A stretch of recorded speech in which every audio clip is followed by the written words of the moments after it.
ठीक है, तो यहाँ पे हम जो भी रिक्वेस्ट डालेंगे वो गूगल के पास पहुंचेगा, गूगल के डेटाबेस में अगर वो होगा तो वो हमको दे देगा, हमको रिस्पॉन्स में दे देगा। ठीक है, तो ये हमारे पास हमेशा फिक्स रहेगा, किसमें, वेब एप्लीकेशन में हमारे पास हमेशा हमेशा फिक्स रहेगा कि क्लाइंट जो है हमेशा ब्राउजर ही रहेगा। और डिस्ट्रीब्यूटेड एप्लीकेशन में ऐसा नहीं है, डिस्ट्रीब्यूटेड एप्लीकेशन में वो सर्वर भी हो सकता है, बोथ साइड सर्वर भी हो सकते हैं। ठीक है, वन साइड क्लाइंट भी हो सकता है, तो डिस्ट्रीब्यूटेड एप्लीकेशन में ऐसा कोई लिमिटेशन नहीं है। तो वेब एप्लीकेशन और डिस्ट्रीब्यूटेड एप्लीकेशन ये सारी चीजें, ये सारी आपको जावा एडवांस एडिशन में मिलेगा, एंटरप्राइज एडिशन में मिलेगा। ठीक है, तो यहाँ पे जो हम जो मेन जो है वो हम स्टैंड अलोन जो है हम पढ़ने वाले हैं, स्टैंड अलोन ऐप पढ़ने वाले हैं, सीयूआई और जीयूआई इंटरफेस पे हम बात करेंगे। ठीक है, तो एक बार हम डेफिनेशंस पे आते हैं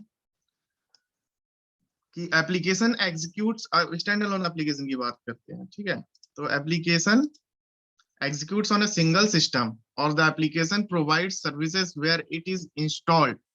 ठीक है, जहां पे इंस्टॉल होता है वहीं पे चलता है ये, and it is called stand alone application. ठीक है, एग्जांपल दे दिया है उसने, एंटीवायरस है ना, सॉफ्टवेयर एंटीवायरस का सॉफ्टवेयर है, जो आईडीज जो आईडी हम यूज करते हैं, क्लिप्स वगैरह, ये सब आईडीज, ये सब, ये तो एक एग्जांपल है। ठीक है, अब वेब एप्लीकेशन, ये डेफिनेशंस जो है मैंने आपको बता दिया है, आपको एक बार बस एक बार इनको पढ़ना है। ठीक है, ये सब मैंने आपको बता दिया वेब एप्लीकेशन क्या होता है। देखिए इसमें लिखा है, in web application client program is browser having minimum functionalities where server application, server side application होता है। ठीक है, हैव मोर फंक्शनैलिटीज, उसके पास ज्यादा फंक्शनैलिटीज होते हैं। ब्राउजर में फिक्स रहता है कि हम रिक्वेस्ट लेते हैं, लेकिन सर्वर साइड में ज्यादा रहता है फंक्शनैलिटी। ठीक है, तो ये सारी डेफिनेशन है, ये सब आपको आप खुद एक बार पढ़ेंगे आपको क्लियर हो जाएगा। ठीक है, डिस्ट्रीब्यूटेड एप्लीकेशन मतलब, वेब एप्लीकेशन और डिस्ट्रीब्यूटेड एप्लीकेशन हमने पढ़ा था, वो किस में होता है, वो एंटरप्राइज एप्लीकेशन में होता है। ठीक है, तो ये एक सॉफ्टवेयर जो मेन जो हमारा है कि जावा सॉफ्टवेयर कंपोनेंट्स क्या है। ठीक है, कि हम जावा को क्रिएट करते हैं, जावा को बनाते हैं, जावा को हम रन करते हैं, एग्जीक्यूट करते हैं, तो इसके लिए हमको क्या क्या जरूरत पड़ती है, तो वो हम देखते हैं। ठीक है, तो हम बात करते हैं कि सॉफ्टवेयर कंपोनेंट्स, जावा के सॉफ्टवेयर कंपोनेंट्स क्या है। जावा डेवलप करने के और रन करने के लिए हमको क्या क्या जरूरत पड़ती है। सबसे पहला हम बात करते हैं जेडीके की, जावा डेवलपमेंट किट। ठीक है, अब अच्छा पहले हम इनको चारों को एक बार देख लेते हैं। पहला है जावा डेवलपमेंट किट, दूसरा है जावा रन टाइम एनवायरमेंट जेआरई, तीसरा है जावा वर्चुअल मशीन, और चौथा है जस्ट इन टाइम कंपाइलर। ठीक है, अब ये एक जो डायग्राम है ये आप देखिए, ये पूरा पहले जेडीके आता है, इस जेडीके के अंदर जेआरई होता है। ठीक है, इसी जेआरई के अंदर जेवीएम और जेआईटी होता है। ठीक है, यानी अगर हमने जेडीके इंस्टॉल कर लिया तो ये ऑटोमेटिक ये हमको सब मिल जाएगा। अगर हमने जेआरई इंस्टॉल कर लिया तो हमको जेवीएम और जेआईटी मिल जाएगा। अगर हमने जेवीएम इंस्टॉल किया तो जेआईटी मिलेगा। ठीक है, तो ये पूरा जो है इसका ओवरव्यू। अब जावा डेवलपमेंट किट हम लोग देख लेते हैं क्या है। मान लीजिए कि हमने कोई प्रोग्राम क्रिएट करना है। ठीक है, Java development kit, Java development kit क्या करता है कि हमको टूल प्रोवाइड कराता है, प्रोग्राम को डेवलप करने का, प्रोग्राम को टेस्ट करने का हमको टूल प्रोवाइड कराता है। ठीक है, अगर हमारे पास टूल ही नहीं है, जैसे हमने जावा प्रोग्राम बना लिया, ठीक है, अब हमने जावा प्रोग्राम तो बना लिया, लेकिन उस जावा प्रोग्राम को एरर ही नहीं बता रहा है कि वो एरर है कि नहीं है। भाई मैंने इसमें लिख तो दिया, ये लिख दिया, क्या इसमें एरर बता रहा है कि कोई एरर है? अगर मैं इसमें से कुछ हटा भी दूं, मान लीजिए ई हटा देता हूँ सिस्टम में से, तो क्या इसने एरर बताया मुझे? इसने मुझे एरर नहीं बताया। ये इसको हटा देते हैं, इसने मुझे एरर नहीं बताया। ठीक है, तो यहाँ पे ये जेडीके इसके लिए काम नहीं कर रहा है, यानी ये हमारा नोटपैड है, इसके लिए जेडीके काम नहीं कर रहा। ठीक है,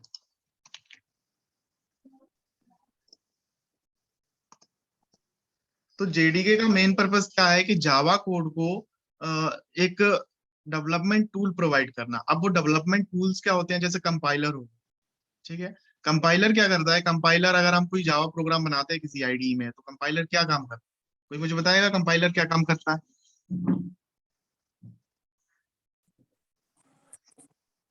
Detects all the errors in the program. क्या?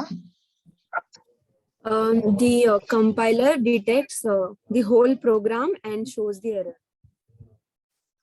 Detects whole program and shows the error. और कोई बताना चाहेगा? It compiles the source code. Into which code? Bytecode में. To bytecode. Into byte. ठीक है. तो अब कंपाइलर जो है कोड को बाइट कोड में कन्वर्ट करता है. केडी चौधरी बता रहे हैं कंपाइलर बाइट कोड में कन्वर्ट करता है. ठीक है. सबका आंसर सही है. यहाँ पे इनने आंसर दिया था कि it detects the code and shows the error. ठीक है. ये किसने बोला था? सर मैंने. हम बता दीजिए. नम्रता. Yes. ठीक है. तो ये भी डेफिनेशन एक सही है कि कंपाइलर क्या करता है ना कि पूरे कोड को डिटेक्ट करता है. डिटेक्ट करने के बाद वो एरर बता देता है. ठीक है. लेकिन ये काम किसका रहता है? डिबगर का रहता है. यानी डिबगर टेस्ट करता है पूरे प्रोग्राम. ठीक है. लेकिन हम कंपाइलर की बात करें तो कंपाइलर भी लगभग यही काम करता है कि कंपाइलर क्या करता है? सोर्स कोड को बाइट कोड में कन्वर्ट कर देता है. ठीक है. ह्यूमन रिटर्न कोड है. तो हमने कोड लिखा है उसको क्या करेगा कंपाइलर? बाइट कोड में कन्वर्ट कर देगा. बाइट कोड में कन्वर्ट करने के बाद भाई डिबगर काम करता है कि उस कोड में कोई एरर है क्या. कोई एरर है तो हमको शो कर देता है कोई भी एरर. ठीक है. पूरा कंपाइल करके एरर शो कर देता है अगर कोई एरर है तो ये हमको कहाँ मिलते हैं? ये हमको मिलते हैं सब जेडीके में. ठीक है. तो ये जेडीके ही नहीं होगा तो क्या कोड कंपाइल होगा बाइट कोड में? और अगर बाइट कोड में कंपाइल नहीं होगा तो वो रन कैसे होगा? ठीक है. तो यहाँ पे जेडीके जो है हमारे पास हमको टूल प्रोवाइड करता है कोई भी प्रोग्राम डेवलप करने के लिए. अगर हम डेवलपर हैं, अगर हम प्रोग्राम डेवलप कर रहे हैं तो हमको जेडीके हमारे सिस्टम में होना बहुत इंपॉर्टेंट. ठीक है. और इसमें कुछ जार फाइल्स भी होती हैं. ठीक है. जो सोर्स कोड को कंपाइल करने में हेल्प करती हैं. ठीक है. जैसे डॉट जावा फाइल्स जो होता है, जैसे हमारे पास कोई भी फाइल होता है. अच्छा, डॉट क्लास फाइल कब बनता है? जैसे हम कोई कोड लिखते हैं, मान लीजिए यही कोड मैंने लिखा. ठीक है. अगर मैं इसको सेव करूंगा तो किस नाम से सेव करूंगा?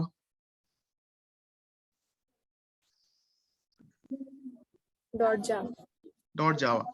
यानी हम इसको डॉट जावा नाम से हम इसको सेव करेंगे. ठीक है. तो डॉट जावा से हमने सेव कर दिया. और ये डॉट जावा जो है डॉट क्लास फाइल कब बन जाता है? यानी हमने कोई भी नाम दी. जैसे मेरा ये ऊपर नाम देख लीजिए सी डॉट यूजर. यहाँ पे मिन एंड मैक्स डॉट जावा से मैंने इसको सेव किया है. अब ये जो है डॉट मिन एंड मैक्स डॉट क्लास बन जाता है. ये कब बनता है? राहुल कुमार बोल रहे हैं कि जब कंपाइल हो गया. ठीक है. साहिल बोल रहे हैं कंपाइल करते टाइम. ठीक है. ठीक है. तो ये डॉट क्लास फाइल जब बनता है तब हम इस कोड को पूरे को कोड को कंपाइल कर लेते हैं. ठीक है. और कंपाइल करके वो डॉट क्लास फाइल बन जाता है. और वो डॉट क्लास फाइल ही बाइट कोड होता है. ठीक है. यहाँ पे समझ में आ गया सब? ये जो डॉट क्लास फाइल है वही बाइट कोड होता है. ठीक है. तो ये सब कुछ जार फाइल्स हैं, ये हमको क्रिएट करती हैं बनाने में. ठीक है. एंड डिबग द प्रोग्राम की टेस्टिंग का काम करते हैं. तो ये सब सारे काम जो है डेवलपमेंट किट के हैं. And the other part of JRE. अच्छा, इसी के अंदर जो है जेआरई होता है जेडीके के अंदर ही. अब मान लीजिए, चलिए जेडीके समझ में आ गया सबको? Yes. ठीक है. अब मान लीजिए कि हम डेवलपर हैं, हमको प्रोग्राम बनाना है तो हमने जेडीके इंस्टॉल कर दिया. ठीक है. अब कोई नॉन डेवलपर है, यानी नॉन जावा प्रोग्रामर है, किसी को प्रोग्रामिंग करना नहीं आता, तो हमने अपना कोड कॉपी किया. कोड कॉपी करके हमने किसको मेल कर दिया. ठीक है. वो नॉन प्रोग्रामर है. ठीक है. अब वो क्या करेगा, उसको हम बोलेंगे कि भाई अपने कंप्यूटर में इसको रन करो और इसका आउटपुट देखो क्या है. तो क्या उसके लिए उसको जेडीके इंस्टॉल करना पड़ेगा? भाई जावा प्लेटफॉर्म इंडिपेंडेंट है, ये हमने पहले ही देखा है. किसी भी प्लेटफॉर्म में चल सकता है. ठीक है. तो क्या उसको जेडीके इंस्टॉल करना पड़ेगा? साहिल बोल रहे हैं नहीं. क्यों नहीं करना पड़ेगा?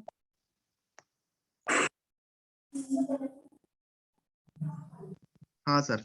राहुल कुमार बोल रहे हैं कि उसको जेडीके इंस्टॉल करना पड़ेगा. साहिल बोल रहे हैं नहीं करना पड़ेगा. जेडीके इंस्टॉल नहीं करना पड़ेगा तो वो प्रोग्राम रन हो जाएगा. साहिल,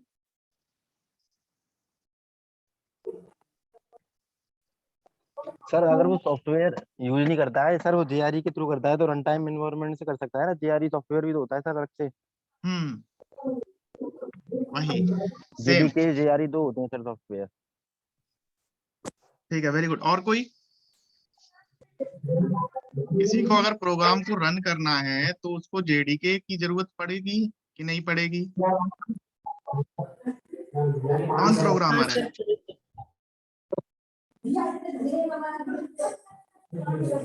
यहाँ पे जो हमने जावा डेवलपमेंट किट की बात करी थी वो किस काम आता है? जावा डेवलपमेंट किट प्रोग्रामिंग करने के काम आता है कि सॉफ्टवेयर डेवलपमेंट के काम आता है।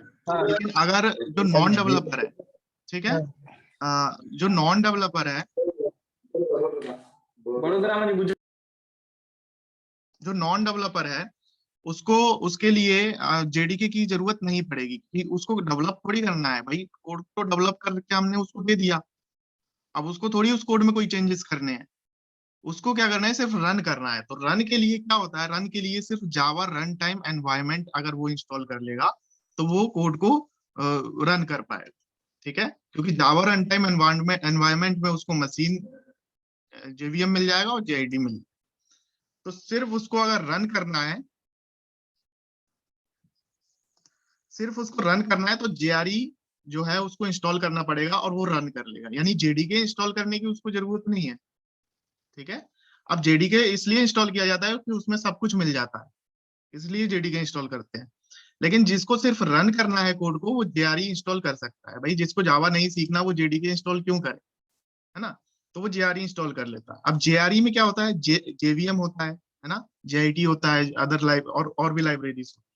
ठीक है, उसको देखते हैं, डेफिनेशन देख लेते हैं थोड़ा। JRE is a runtime environment that is required to execute Java program। ठीक है, ये एक एनवायरमेंट प्रोवाइड करता है। ठीक है, एक एनवायरमेंट प्रोवाइड करता है जहां पे एक जावा प्रोग्राम को एग्जीक्यूट किया जा सकता है। ठीक है, and Java JRE consist of JVM. JRE के अंदर क्या होता है, जेवीएम होता है। ठीक है, और भी अदर क्लासेस, अदर लाइब्रेरीज होती हैं। ठीक है, JRE is a subset of JDK, ये हमने देख ही लिया कि JRE जो है, ये जो JRE है वो सबसेट है जेडीके का। ठीक है, and does not contain any development tools, है ना? डेवलपमेंट टूल्स इसमें थोड़ी होगा JRE, क्योंकि रन टाइम एनवायरनमेंट है। डेवलपमेंट टूल्स किस में होंगे, ये जेडीके में होंगे। ठीक है, सच एज जावा कंपाइलर और डिबगर, ये सारे डेवलपमेंट टूल्स जो है ये जेडीके में होंगे। ठीक है, if a Java application are developed elsewhere and you need to only execute them on your machine, then you can install JRE separately। ठीक है, यहाँ पे बताया है इसने, सिर्फ आपको रन करना है तो आप JRE सेपरेटली इंस्टॉल कर सकते हैं। ठीक है, अब जावा वर्चुअल मशीन। अब JRE में जो प्रोग्राम एग्जीक्यूट होता है इसकी हेल्प कौन करता है? JRE में जो प्रोग्राम एग्जीक्यूट होता है इसकी हेल्प करता है JVM। ठीक है, तो JVM is virtually just a machine that can convert the Java bytecode into a machine understandable code। ठीक है, अब यहाँ पे यहाँ पे डायग्राम देख लेते हैं। अच्छा, डायग्राम पहले JIT समझ लेंगे, उसके बाद डायग्राम देखेंगे। तो यहाँ पे हम ये देख लेते हैं JVM क्या करता है कि बाइट कोड में कन्वर्ट होके आ गया किसके पास, JRE के पास। एक जावा वर्चुअल मशीन है जो JRE के अंदर है। ठीक है, अब JRE में बाइट कोड है, JRE के अंदर बाइट कोड है, उस बाइट कोड को कन्वर्ट किसने कर दिया, JVM ने कर दिया। JVM ने किस में कन्वर्ट कर दिया, मशीन अंडरस्टैंडेबल कोड में कर दिया। अब उस मशीन में वो रन हो सकता है। ठीक है, A Java program cannot run on any machine that does not have or does not support JVM। It is a core part of the JRE। ठीक है, and it is platform dependent by nature। ठीक है, and developer need not worry about installing configuration। मतलब JDK के अंदर ये सारी चीजें मिल जाती हैं, हमको अलग से डाउनलोड करने की जरूरत नहीं पड़ती। अच्छा, यहाँ पे एक वर्ड आया है प्लेटफॉर्म डिपेंडेंट, सॉरी, इसका कोई मतलब मुझे समझाएगा? It is platform dependent by nature. JVM is platform dependent by nature, इसका कोई मतलब मुझे समझाएगा?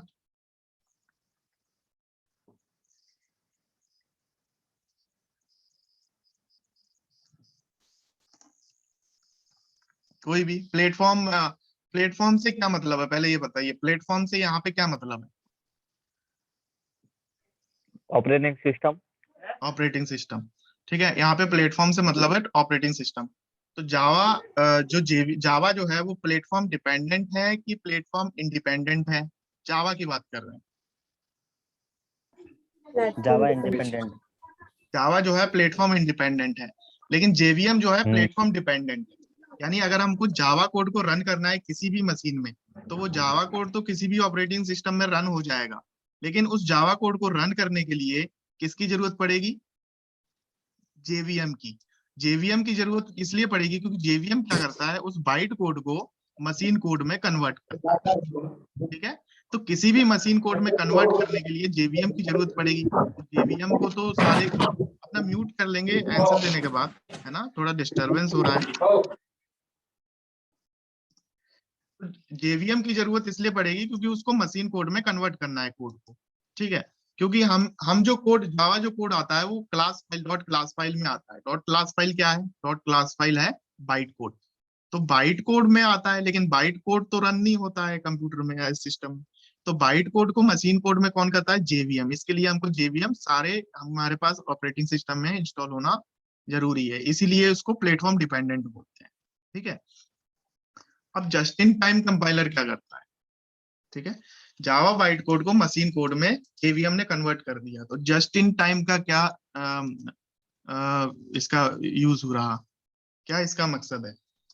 कोई मुझे बताएगा जस्ट इन टाइम क्यों यूज हुआ है, कहाँ क्यों आया है इसके लिए? भाई जब जावा ने ही जेवीएम ने ही पूरे कोड को बाइट मशीन अंडरस्टैंडेबल कोड में कन्वर्ट कर, ठीक है, तो अब तो मशीन उसको रीड कर सकता है, तो फिर जस्ट इन टाइम कहाँ से आ गया? इसको क्यों लाया गया?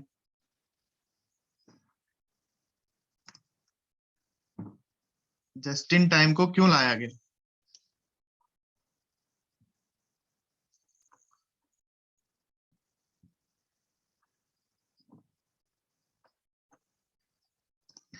जस्ट इन टाइम को इसलिए लाया गया, जैसे मान लीजिए हमारे कोड में रिपीटेशन, ठीक है, अब जैसे ये देख लीजिए, ये कोड जो है ये पूरा का पूरा कंपाइल होके मशीन बाइट कोड से मशीन अंडरस्टैंडेबल कोड में हो जाएगा। ठीक है, ये क्लियर है? अब ये क्या, मान लीजिए कि इस कोड में बहुत सारे रिपीटेड लाइंस है। ठीक है, अब इसमें तो नहीं है, मान लीजिए system dot out dot println ये मिन मैक्स मान लीजिए हमने फिर ये 10 बार लिख, ठीक है, ये हमने बहुत बार लिख दिया। अब जेवीएम ने क्या किया, इसको मशीन कोड में कर दिया, फिर इसको किया, फिर इसको किया, फिर इसको किया। ठीक है, सबको कर रहा है वो, जेवीएम सबको कन्वर्ट कर रहा है, फिर इस लाइन को किया, फिर इस लाइन को किया। तो यहाँ पे टाइम लगा कि नहीं लगा? ठीक है, लेकिन जो जेआईटी क्या करता है, जेआईटी ने देखा ये देखिए ये एक कोड है, ठीक है, इसके बाद इस कोड के बाद ये जो थर्ड वाली लाइन है ना, ये बिल्कुल सेम इस जैसी है। ठीक है, तो वो इसी यहाँ पे जो उसने कन्वर्ट कर दिया मशीन कोड, मान लीजिए 010101 में कन्वर्ट कर, अब ये कन्वर्टेड है ऑलरेडी, तो यहाँ पे जो है वो कन्वर्ट नहीं करेगा, वो सीधे यूज कर लेगा 01011110। ठीक है, सेम सेम उसने ये लाइन देखी, इसने ये लाइन देखी, अब इसको कन्वर्ट नहीं करना है, इसने देखा कि भाई ये तो ऑलरेडी कन्वर्टेड है, ये फिर उसने मशीन कोड में बना दिया, फिर यहाँ देखा ऑलरेडी कन्वर्टेड है। ठीक है, तो जेआईटी क्या करता है, जितने भी रिपीटेड हैं, ठीक है, हम इसको हटा देते हैं, जितने भी रिपीटेड फंक्शंस हैं उन सबको कन्वर्ट करने की बजाय वो उस कोड को यूज कर लेता है, उसी मशीन कोड को यूज कर लेता है जो उसने कन्वर्ट कर दिया होता है। ठीक है, तो जस्ट इन टाइम का कंपाइलर, अब यहाँ पे जो ये है कि टाइम बचता है। ठीक है, जैसे बड़े बड़े कोड्स हैं उसमें रिपीटेशन तो होता ही है। ठीक है, तो रिपीटेशन अगर होगा तो वहां पे क्या होगा कि वहां पे एफिशिएंसी बढ़ जाएगी, रिपीटेशन होगा, क्योंकि जस्ट इन टाइम कंपाइलर की वजह से वहां पे कम टाइम लग रहा है उस कोड को कन्वर्ट करने में। ठीक है, the JIT compiler interacts with the JVM at run time and compiles the similar byte code into native machine code. ठीक है, तो JVM के साथ ये इंटरेक्ट करता है और ये भी मशीन कोड में हेल्प करता है किसकी, JVM की, कन्वर्ट करने में। Whenever there is a repetition of the same code that is being executed, ठीक है, and the JIT compiler provides its native machine code at the instance so that the repeated code doesn't take the same amount of progress time again. ठीक है, यहाँ पे clear हो गया कि जो रिपीटेड कोड है कि फिर से उसको मशीन कोड में ट्रांसलेट करने के लिए उतना टाइम नहीं लगेगा, क्योंकि वो ऑलरेडी कन्वर्टेड हो चुका है। तो ये काम कौन करता है, ये काम JID करता है, कि ऑलरेडी कन्वर्टेड कोड को यूज करता है, ठीक है। And this saves the execution time and increases efficiency. अगर एग्जीक्यूशन टाइम कम होगा, एफिशिएंसी इसकी बढ़ जाएगी। क्लियर है?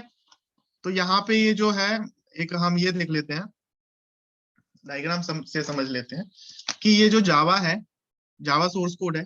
सोर्स कोड क्या है? जो हमने लिखा है, ठीक है। Human written code is a source code. Java का एक सोर्स कोड है। सोर्स कोड कहाँ गया? जेडीके के पास गया। जेडीके में वो कंपाइल हो गया। कंपाइल होके क्या बन गया? कंपाइल होके बन गया वो बाइट कोड, यानी डॉट क्लास फाइल बन गई। अब वो डॉट क्लास फाइल जो जावा बाइट कोड बन गया, वो किसके पास आया? जेवीएम के पास आया। जेवीएम के पास आया। जेवीएम के साथ कौन है? जेआईटी। जेवीएम और जेआईटी दोनों ने मिलकर क्या किया? उसको कोड को मशीन अंडरस्टैंडेबल कोड में ट्रांसलेट कर दिया, ठीक है। और मशीन अंडरस्टैंडेबल कोड में ट्रांसलेट होने के बाद वो एग्जीक्यूट हो गई। क्लियर है? जावा एडिशन की बात करते हैं। जावा एडिशन की हम बात करते हैं। जावा के 3 एडिशन हैं यहाँ पे, standard edition, enterprise edition, micro edition. तो ये जो यहाँ पे जो स्टैंडर्ड एडिशन है, इसी को हम बोलते हैं कोर जावा, ठीक है। जैसे कोर जावा जो बोलते हैं, कोर जावा कोई टर्म नहीं है। यहाँ पे हम सीधी बात करेंगे जावा स्टैंडर्ड एडिशन की, ठीक है। तो हम जावा स्टैंडर्ड एडिशन अभी पढ़ रहे हैं। और जावा एंटरप्राइज एडिशन की अगर बात करें तो ये हो जाएगा हमारा एडवांस जावा, ठीक है। और माइक्रो एडिशन की बात करें तो माइक्रो एडिशन में जो मोबाइल एप्लीकेशंस वगैरह ये सब बनते हैं, जो जैसे वायरलेस सेटअप बॉक्सेस के जो सॉफ्टवेयर्स बनते हैं, ये सारे माइक्रो एडिशंस में आते हैं, ठीक है। तो यहाँ पे ये 3 डिफरेंस है इसका। यानी हम कोर जावा जो बोलते हैं, कोर जावा नहीं होता है, वो स्टैंडर्ड एडिशन होता है ना। अगर आपको अपने रिज्यूमे में ऐड करना है कि भाई, तो कोर जावा बिल्कुल ऐड मत करना, ठीक है। वहां से वो कंपनी समझ जाएगी कि भाई नॉलेज कैसी है इसकी। तो हमेशा लिखना है जावा स्टैंडर्ड एडिशन, ठीक है। कोर जावा नहीं लिखना है अपने प्रोफाइल में। अगर आपको एडवांस जावा आता है तो जावा एंटरप्राइज एडिशन लिखना है, ठीक है। अब यहाँ पे हमारे पास कुछ ये जो है इंटरव्यू के क्वेश्चंस है, ठीक है। इनको आपको पढ़ना है खुद से, ठीक है। ये हम जेडीके हम देख चुके हैं। जेडीके क्या है? जेडीके डेवलपमेंट किट है। ये टूल्स देता है हमको, कंपाइल करता है, डॉक्यूमेंटेशन देता है, एंड पैकेज होता है जावा प्रोग्राम में, है ना। इसके बाद it contains JRE and development tools. ये इसमें क्या है? जेआरई है।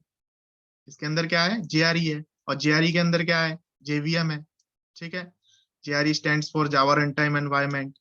जावा refers to a runtime environment in which Java bytecode can be executed. अब वो can be executed कौन करता है? वो JVM करता है। यहाँ पे JVM is a abstract machine, है ना, that provides a runtime environment in which Java bytecode can be executed, ठीक है। तो यहाँ पे ये डिफरेंस है, ये बहुत इंपॉर्टेंट है ना। तो जितने भी जो फ्रेशर्स हैं, उन फ्रेशर्स से ये पूछे जाते हैं, ठीक है। What is JIT compiler? ठीक है, JIT भी हमने देख लिया। इट इंटरेक्ट्स विद किसके साथ इंटरेक्ट होता है? JVM, है ना। What gives Java and write once run anywhere nature?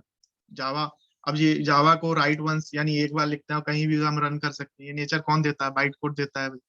Java compile होकर बाइट कोड बनता है, वो बाइट कोड कहीं भी एग्जीक्यूट हो सकता है जहाँ पे JVM इंस्टॉल्ड, ठीक है। ये भी एक बहुत इंपॉर्टेंट चीज है याद रखने के लिए।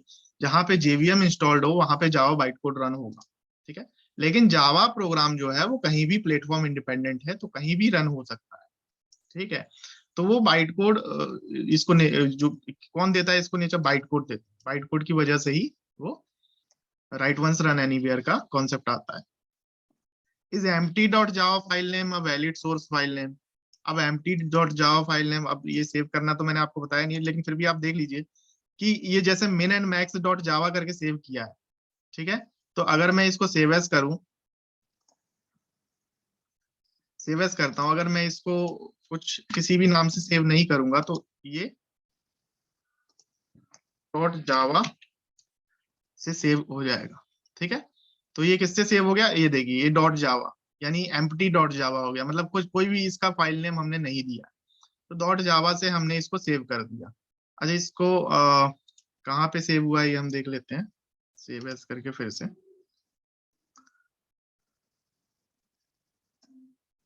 ये यहीं सेव हुआ है जहाँ पे मिन एंड मैक्स था। तो ठीक है, हम इसको एक बार कंपाइल करके देख लेते हैं। ठीक है, जावा सी कंपाइल किया। कंपाइल होने के बाद हमने इसमें, अब हमारे पास कोई नाम तो है नहीं, तो डॉट जावा करके हम इसको कंपाइल करेंगे। ठीक है, देखते हैं यहाँ पे एरर आ गया, मिन and max is public should be file name. अच्छा, यहाँ पे हमारे पास मिन एंड मैक्स भी है, वहां पे फ्लैश हो रहा है। अच्छा, इसको हम बाद में देखते हैं, नेमिंग कन्वेंशन हम लोग देखेंगे बाद में। ठीक है, यहाँ पे मेरे पास थोड़ा टाइम कम बचा है, 10 मिनट। तो मैं ये सोच रहा हूँ आप लोगों को सिर्फ जो जेडीके है और इक्लिप्स इंस्टॉल करना मैं बता देता हूँ, जिससे क्या है कि नेक्स्ट डे से जो है हम लोग थोड़ा प्रैक्टिकल थोड़ा करना हम स्टार्ट करेंगे। ठीक है,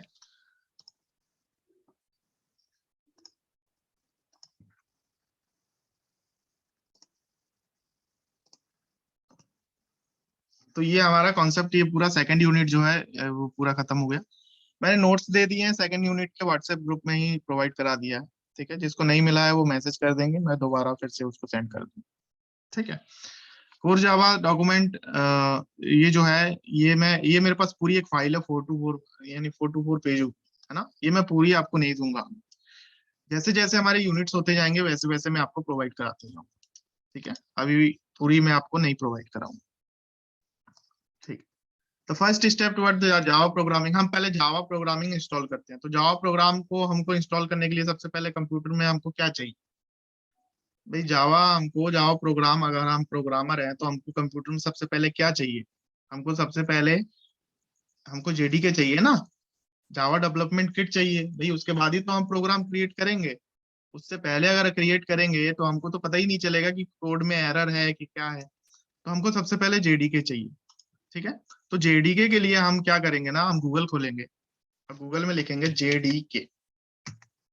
ठीक है, डाउनलोड, जेडीके डाउनलोड लिखेंगे तो हमारे पास ये जो वेबसाइट आएगी oracle.com जावा टेक्नोलॉजी से, ये डाउनलोड करके ऑप्शन आएगा। तो हम इसका मेन पेज पे, डाउनलोड पेज पे चले जाते हैं। ठीक है, यहाँ पे ये लिंक भी आ रही है oracle.com/java/technology/downloads। अब डाउनलोड में जो है जावा 17 इज अवेलेबल नाउ। ठीक है, मेरे जो सिस्टम में है वो 16 है, कोई इशू नहीं है, आप जावा 17 कर लीजिए और अपडेटेड आपको वर्जन मिल रहा है। ठीक है, अब हमारे पास क्या है कि ऑपरेटिंग सिस्टम है यहाँ पे। आप अगर आप लाइनेक्स यूज कर रहे हैं तो लाइनेक्स में आप इंस्टॉल करिए, मैक यूज कर रहे हैं तो मैक में इंस्टॉल करिए, एंड विंडोज में आप यूज कर रहे हैं तो विंडोज में इंस्टॉल कर लीजिए। ठीक है, और यहाँ पे जो है, ये जो है x64 इंस्टॉलर, तो ये इंस्टॉलर आप 152 MB का इंस्टॉल करके आप इसको डाउनलोड करके इंस्टॉल कर लीजिए। ठीक है, तो ये आप कर सकते हैं।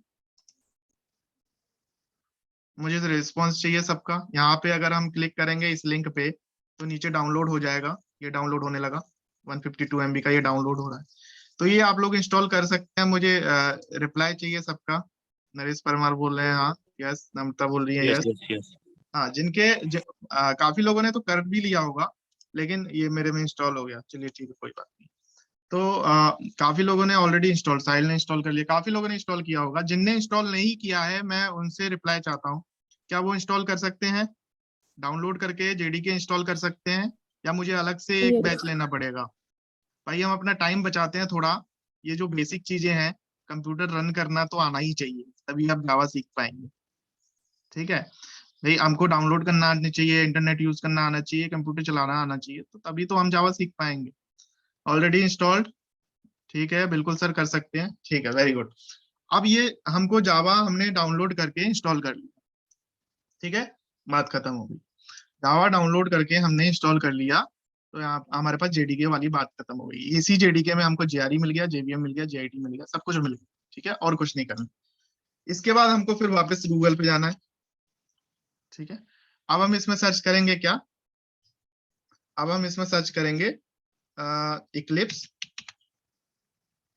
ठीक है, आईडी फॉर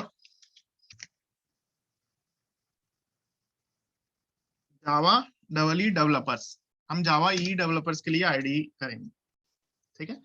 जावा ई के लिए इसलिए कर लो आप, क्योंकि आप इन फ्यूचर अगर एडवांस जावा सीखेंगे एंटरप्राइज एडिशन वाला, तो जावा ई आपके काम आएगी। तो ई कर लेते हैं, बार बार हम लोग अनइंस्टॉल करके फिर इंस्टॉल करने से अच्छा ये है कि हम एक वही कर लेते हैं। तो यहाँ पे हम पहली लिंक पे जो हम क्लिक करेंगे, ठीक है, तो ये हमारे पास ये आ गया, ठीक है। अब वहां पे जेडीके में एक चीज दिखा देता हूँ मैं आपको। जेडीके जब हम इंस्टॉल कर रहे थे तो जेडीके क्या बोल रहा था,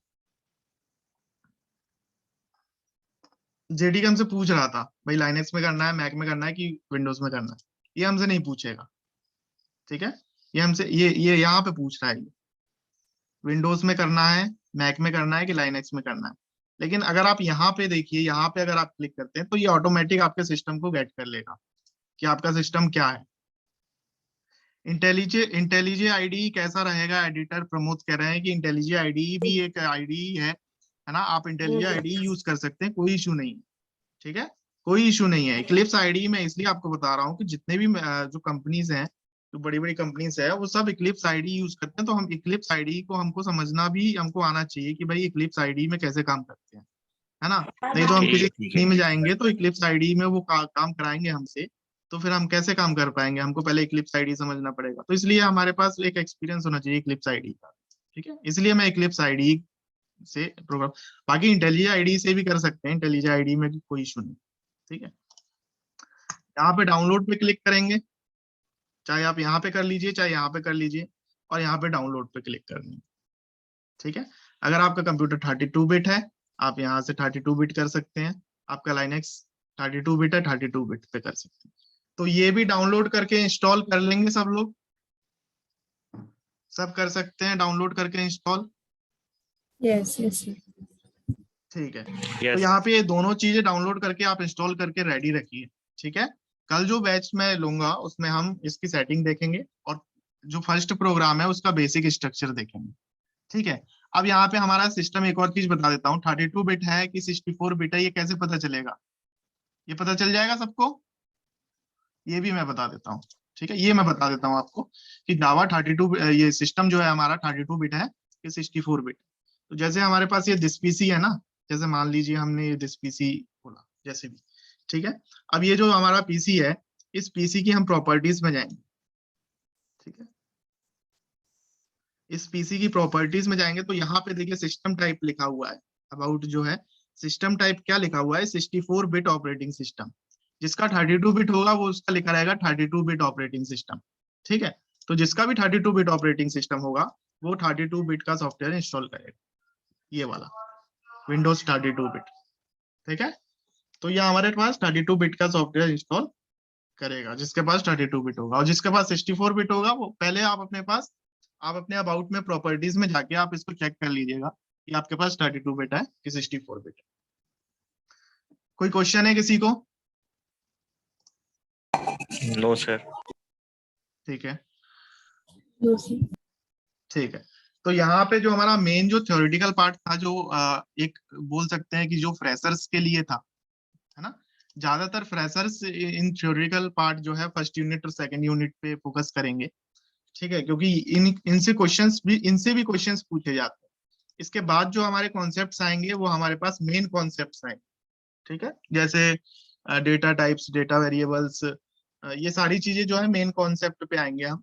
तो कल से जो है हमारा मेन कॉन्सेप्ट स्टार्ट होगा। कल मैं थोड़ा बहुत प्रोग्रामिंग स्ट्रक्चर आपको बता दूंगा कि प्रोग्रामिंग स्ट्रक्चर क्या है, ये सारी चीजें बता दूंगा। उसके बाद हम मेन कॉन्सेप्ट में डेटा टाइप्स, डेटा वेरिएबल्स, इन सारी चीजों में आएंगे, ठीक है। तो अभी के लिए मैं इसको अभी मीटिंग एंड कर देता हूँ, और नोट्स जो है मैं ग्रुप में आपको प्रोवाइड करा दूंगा। जो सेकंड यूनिट्स के नोट्स तो मैंने प्रोवाइड करा ही दिए हैं शायद, ठीक है। थर्ड यूनिट के मैं आपको कल करा दूंगा, ठीक है। बाकी जिन्हें रिकॉर्डेड वीडियोस जो लास्ट बैचेस नहीं लिए हैं वो यूट्यूब पे रिकॉर्डेड वीडियोस आप चेक कर सकते हैं। ओके ओके, हम लोग इसको 2 मंथ में कंप्लीट करेंगे।